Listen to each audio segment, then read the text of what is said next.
Hello students, welcome to the channel Solution by Students. In this video, we are going to discuss the proof of distance formula या हम distance formula को derive कैसे करते हैं। तो सबसे पहले हम लेंगे जो आपका प्लेन है उस जिसमें दो एक्सिस होंगे, एक एक्स एक्सिस और एक वाई एक्सिस। ये हमने बनाया वाई एक्स और ये एक्स एक्सिस, ये एक्स एक्सिस और ये वाई एक्सिस। अब हम जानते हैं कि हम जो डिस्टेंस फॉर्मूला है वो यूज करते हैं दो पॉइंट्स के बीच की डिस्टेंस को फाइंड आउट करने के लिए। तो हम इसमें सबसे पहले मानेंगे कोई भी दो पॉइंट। मान लो एक पॉइंट हमने मान लिया ए पॉइंट और दूसरा पॉइंट हमने यहाँ पे मान लिया बी पॉइंट। अब इन दोनों के जो पॉइंट है कुछ न कुछ क्या मिलेंगे आपको, कोऑर्डिनेट्स मिलेंगे। तो ए पॉइंट के कोऑर्डिनेट्स को हम मान लेंगे यहाँ x1 और y1 और बी पॉइंट के जो कोऑर्डिनेट्स मानेंगे वो मानेंगे हम x2 और y2। अब हमें जो फॉर्मूला डिराइव करना है वो करना है कि हम इस डिस्टेंस को फाइंड आउट करने के लिए हम क्या यूज करेंगे या हम कौन सा फॉर्मूला यूज करते हैं। तो हम इसके लिए क्या करेंगे, पहले तो हम ए बी को ज्वाइन कर देंगे। अब हम उसके बाद क्या करेंगे, जो हमारा पॉइंट ए है इससे हम परपेंडिकुलर डालेंगे आपके एक्स एक्सिस पे। ये मान लो हमने इस पे एक परपेंडिकुलर डाल दिया और ये किसी पॉइंट पे आपका करता है, मान लो किसी डी पॉइंट पे इसे कट करेगा एक्स एक्सिस को। फिर हम सेम इसी तरह से करेंगे, बी पॉइंट से भी हम क्या डालेंगे, एक परपेंडिकुलर डाल देंगे एक्स एक्सिस पे। इस पॉइंट को हम नाम दे देंगे ई, ठीक है। ये ई पॉइंट पर क्या करेगा, इसको इंटरसेक्ट करेगा एक्स एक्सिस को। अब हम इस ए पॉइंट से जो हमारा बी ई है इस पे भी एक क्या करेंगे, परपेंडिकुलर डाल देंगे।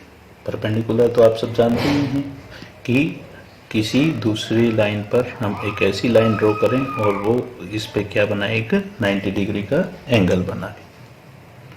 इसको हम नाम देंगे, मान लो हमने इसको नाम दे दिया एफ पॉइंट। अब हम क्या करेंगे आगे, ये जो हमारा पॉइंट होता है इसे हम बोलते हैं ओरिजिन। ओरिजिन को हम ओ से डिनोट कर देते हैं, ये पॉइंट हमारा ओ हो गया। अब हम इसमें देखते हैं कि ये जो आपकी डिस्टेंस है ये कितनी होगी।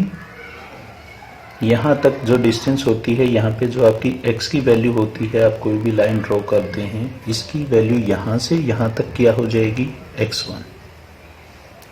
और डिस्टेंस इसकी o से e तक, यहाँ तक कितनी हो जाएगी, x2। o से e तक कितनी हो जाएगी, x2। इसी तरह से दूसरी साइड y एक्सिस पे देखेंगे हम, जो हमारा पॉइंट a है, अब इस पॉइंट की जो वैल्यू होगी वो क्या होगी, यहाँ पे y1। यहाँ तक आपकी वैल्यू कितनी हो जाएगी, y1। और जो आपका पॉइंट ये b है इस तक कितनी हो जाएगी, y2। ये हमारे इन दोनों पॉइंट्स के कोऑर्डिनेट्स है। जैसे हमारा कोई भी पॉइंट्स है हम दिखाते थे कार्टेशियन सिस्टम में, आप लोगों को याद होगा। अगर मान लो हम यहाँ कोई पॉइंट ए दिखा रहे हैं और उसके कोऑर्डिनेट्स हैं हमारे 2 और 3, तो वो क्या होता था कि हम एक्स एक्सिस पे जो वैल्यू हमारी 2 होती है उसके ऊपर एक परपेंडिकुलर ड्रॉ करते थे, और वाई एक्सिस पे जो 3 नंबर पे है जिसकी डिस्टेंस 3 थी उस पे हम परपेंडिकुलर ड्रॉ करते हो। जहाँ पे ये दोनों आपस में ज्वाइन करते थे वहाँ इसके कोऑर्डिनेट्स बन जाते थे क्या, 2 और 3। तो सेम इस तरह से हम जहाँ पे ए पॉइंट ले रहे हैं यहाँ पे आपके कोऑर्डिनेट्स x1 y1 है, तो आपकी ये डिस्टेंस हुई x1 और ये डिस्टेंस हुई आपकी y1। इसी तरह सेम यहाँ तक जो आपकी ये डिस्टेंस होगी OE, ये हो जाएगी आपकी x2, और जो आपकी डिस्टेंस है E से लेके B तक, यहाँ इस पे कितनी होगी, y2। अब उसके बाद देखिए, अब एक बार हम इनको लिख लें जो जो हमने अभी डिस्कस किया है। जो OD है, OD हमने माना यहाँ किसके इक्वल है, OD आपका हो गया x1 के इक्वल, और OE हमारा किसके इक्वल है, वो ई पॉइंट हो गया यहाँ से यहाँ तक, ओ ई, ये हमारा पॉइंट हो जाएगा x2 एक्स एक्सिस में। हमारा OD(x1) हो गया और OE हो गया हमारा x2। तो हमारी जो डिस्टेंस होगी DE वो किसके इक्वल होगी, डिस्टेंस ऑफ DE किसके इक्वल हो जाएगी, यहाँ से OE में से हम किसको माइनस कर देंगे, OD को। तो हमने यहाँ क्या किया, इस डिस्टेंस में से इसको माइनस कर दिया, तो हमारी किसकी डिस्टेंस निकल के आ गई, DE की। तो यहाँ हम अगर इनकी वैल्यू पुट कर देंगे तो ये आपका हो जाएगा x1 माइनस x2। यहाँ तक क्लियर है। इसके बाद फिर हम सेम इसी तरह से जो y एक्सिस पे है उस पे मानेंगे। जो हमारा कौन सा पॉइंट है, सबसे पहले हम पॉइंट मान लेते हैं जो हमारी AD की डिस्टेंस होगी वो कितनी होगी। AD की डिस्टेंस हमारी होगी y1 होगी, क्योंकि ये पॉइंट इसका क्या है, y1। तो इसकी जो डिस्टेंस होगी यहाँ पे जितनी होगी उतनी ही होगी। यहाँ हमने माना था इसको कितना था, ये y1। इसी तरह सेम हमारी कितनी हो जाएगी, जो हमारा B पॉइंट पे है हमारी EB की डिस्टेंस कितनी हो जाएगी, EB की डिस्टेंस हमारी हो गई y2। अब ये फिगर में देखिए, हमारी ये डिस्टेंस हो गई हमारी y2 और ये हो गई हमारी y1। अब हमें क्या चाहिए, जब हमें AB की निकालनी है तो हम सिर्फ यूज करेंगे इस ट्रायंगल का जो ये बनी है, कौन सी, A, F और B। तो हमें इस ट्रायंगल में चाहिए, हमें ये मिल गई, जो हमारी DE की डिस्टेंस है वो किसकी इक्वल होगी, AF की इक्वल होगी। और उसी तरह से अगर हम देखें इसमें AD की डिस्टेंस आपकी किसकी इक्वल हो जाएगी, FE के, क्योंकि हमने ये परपेंडिकुलर बनाया है तो यहाँ पे जो आपकी लाइन होगी इस सब पे आपकी जो वैल्यू रहेगी वो क्या रहेगी, y1। कितनी डिस्टेंस रहेगी y एक्सिस की, y1। तो यहाँ पे क्या है आपका, AD किसके इक्वल है, FE के। और अगर हमें डिस्टेंस किसकी निकालनी है, BF की। हमें डिस्टेंस किसकी चाहिए, BF की, BF। अब BF की हमें डिस्टेंस चाहिए तो क्या हम ऐसा बोल सकते हैं कि हमारी जो BE की डिस्टेंस है उसमें से हम EF को माइनस कर दें। किस में से माइनस कर दें, BE की डिस्टेंस में से हम माइनस कर दें EF को। अब इसको हम माइनस करेंगे यहाँ से, तो आपकी जो BF की डिस्टेंस है वो किसकी इक्वल आ जाएगी। अब हमें चाहिए डिस्टेंस BE की। BE की हमारी BE बोल दो या EB बोल दो, ये डिस्टेंस कितनी है, y2। कितनी है, y2। अब हमें किसकी डिस्टेंस चाहिए, EF की। और EF को हमने किसकी इक्वल बताया है, AD के। AD की डिस्टेंस कितनी है, y1। तो अगर हम इसमें से माइनस कर दें तो किसको करेंगे, y1 को। यहाँ से आपकी वैल्यू आ गई, हमारे पास इस BF की वैल्यू आ गई और हमारे पास इस AF की आ गई। अब हम देखेंगे जो हमारी ट्रायंगल बनेगी। अब देखिए, इन ट्रायंगल कौन सी बन गई हमारी, ABF। जो ये हमारी ट्रायंगल बनी, क्या ये आपको देखने में ऐसा नहीं लग रहा कि यहाँ पे ये कौन सा एंगल बनेगा, 90 डिग्री का। ये कौन सी ट्रायंगल बन गई हमारी, राइट एंगल ट्रायंगल।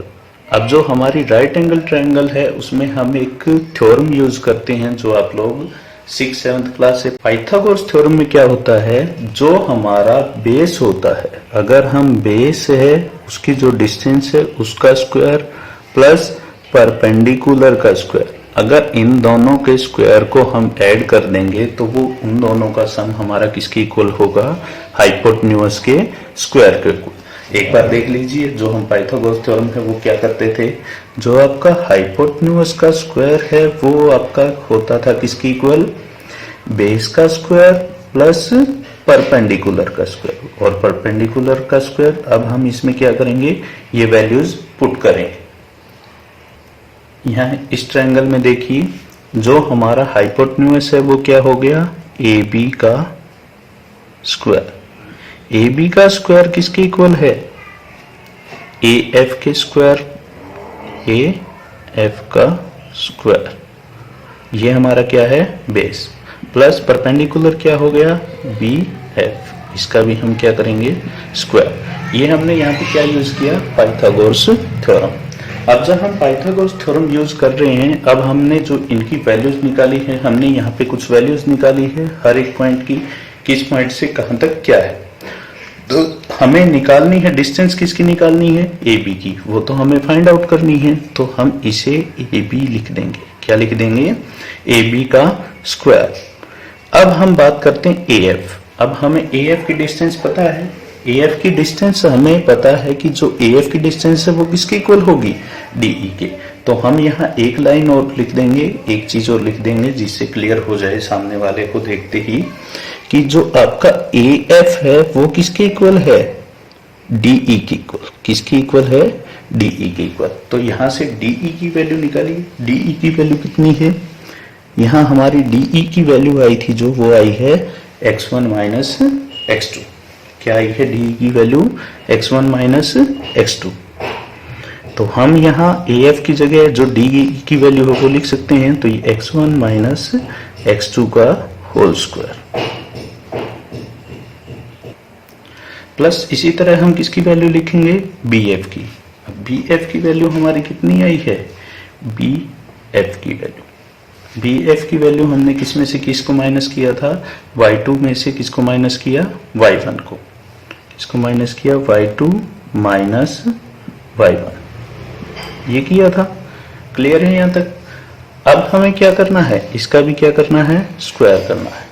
तो अब यहां देखिए, अगर हम क्या करें, इन दोनों के स्क्वायर रूट को हटाना चाहते हैं, या तो आप ऐसे बोल सकते हैं कि हम यहाँ स्क्वायर है तो दूसरी साइड जाके इसका क्या कर देंगे, स्क्वायर रूट कर देंगे। या फिर हम क्या कर सकते हैं, दोनों साइड जो हमारे टर्म है उसको हम क्या कर देंगे, स्क्वायर रूट कर देंगे। दोनों साइड अगर हम कोई भी ऑपरेशन लगाते हैं, चाहे आप ऐड कर रहे हैं, मल्टीप्लाई कर रहे हैं, डिवाइड कर रहे हैं, अगर आप सेम चीज से करते रहेंगे तो उस चीज का हमारी जो इक्वेशन है या एक्सप्रेशन है उस पर कोई भी फर्क नहीं पड़ता है।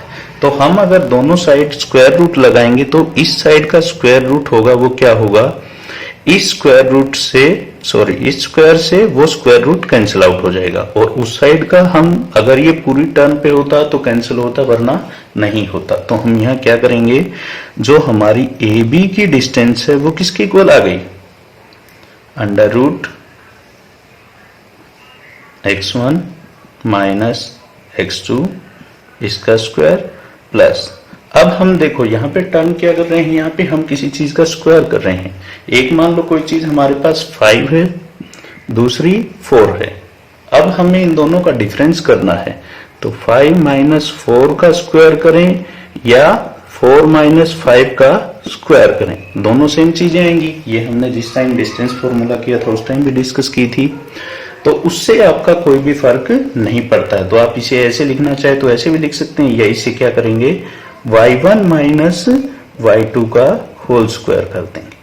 तो हम देखते हैं ये क्या निकल के आ गया, जो हमने डिस्टेंस फॉर्मूला पढ़ा था। अब हमारा जो डिस्टेंस फॉर्मूला है वो क्या कहता था कि कोई भी आपके पास दो पॉइंट्स हैं, एक ए पॉइंट है एक बी पॉइंट है, उनके बीच की हमें अगर डिस्टेंस निकालनी है तो क्या करते थे हम, जो हम बोलते थे एक्स कोऑर्डिनेट्स होते हैं हमारे, उनको बोलते थे हम एब्सिसा, और जो वाई कोऑर्डिनेट होते थे उन्हें बोलते थे हम ऑर्डिनेट्स। तो हमारा जो फॉर्मूला बनता था वो क्या बनता था, ए बी की जो डिस्टेंस निकालनी है वो हम लिखेंगे under root difference of abscissa उसका square plus difference of ordinates. अब डिफरेंस ऑफ ऑर्डिनेट बोलने का यहाँ यही मतलब है कि हम अगर यहाँ y2 माइनस y1 कर दें या y1 माइनस y2, निकलेगा तो क्या हमारा डिफरेंस। और ये भी तब है जब हम स्क्वायर कर रहे हैं तो हमारा कोई फर्क नहीं पड़ रहा है, अगर हम यहाँ पे स्क्वायर नहीं होता तो हमारा आंसर है उसमें क्या आ जाता, चेंज आ जाता, और हमारा आंसर को क्या हो सकता था, गलत। ठीक है ना। तो हमें ध्यान रखना है, ये इसमें कोई मैटर नहीं करेगा, आप x1 माइनस x2 लिखें या x2 माइनस x1 लिखें। तो ये था आपका डिस्टेंस फॉर्मूला। इसको हमने यूज करना पहले जो वीडियो की है उसमें सीखा है, कुछ उसके से रिलेटेड जो ये डिस्टेंस फॉर्मूला है हमने इसमें देखा कि हम इसको डिराइव कैसे करते हैं। इससे पहले की वीडियो में हम डिस्टेंस फॉर्मूला है उसे यूज करना कैसे हम यूज करते हैं और कैसे उससे रिलेटेड क्वेश्चन सॉल्व करते हैं वो देखे थे। तो और ज्यादा अपडेट्स के लिए चैनल को सब्सक्राइब करें, लाइक करें और शेयर करें। आगे की चीज़ें आपको उस पर अपडेट मिलती रहेंगी। नेक्स्ट वीडियो में हम करेंगे डेरिवेशन ऑफ, हमारा जो नेक्स्ट फॉर्मूला कौन सा है, डिस्टेंस फॉर्मूला के बाद कौन सा है, सेक्शन फॉर्मूला। तो नेक्स्ट वीडियो हम लेके आ रहे हैं सेक्शन फॉर्मूला को हम कैसे डिराइव करते हैं, उससे रिलेटेड हमारी वीडियो होगी।